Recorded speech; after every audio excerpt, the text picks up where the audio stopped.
বীরভূমের ইলামবাজারে জনবসতি বাজার এলাকায় একটি বহুতলে প্রথম তলায় বিধ্বংসী আগুন।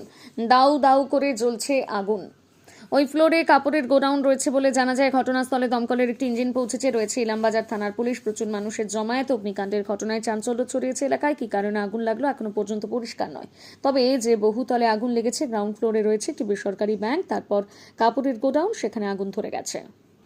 বীরভূমের ইলামবাজারে জনবসতি বাজার এলাকায় একটি বহুতলে প্রথম তলায় বিধ্বংসী আগুন।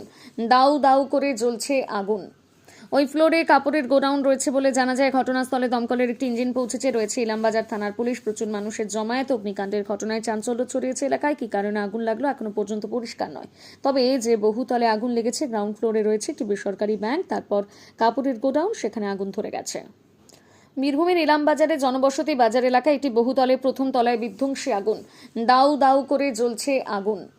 ওই ফ্লোরে কাপড়ের গোডাউন রয়েছে বলে জানা যায়। ঘটনাস্থলে দমকলের একটি ইঞ্জিন পৌঁছেছে। রয়েছে ইলামবাজার থানার পুলিশ। প্রচুর মানুষের জমায়েত। অগ্নিকাণ্ডের ঘটনায় চাঞ্চল্য ছড়িয়েছে এলাকায়। কি কারণে আগুন লাগলো এখনো পর্যন্ত পরিষ্কার নয়। তবে যে বহুতলে আগুন লেগেছে, গ্রাউন্ড ফ্লোরে রয়েছে একটি বেসরকারি ব্যাংক, তারপর কাপড়ের গোডাউন, সেখানে আগুন ধরে গেছে।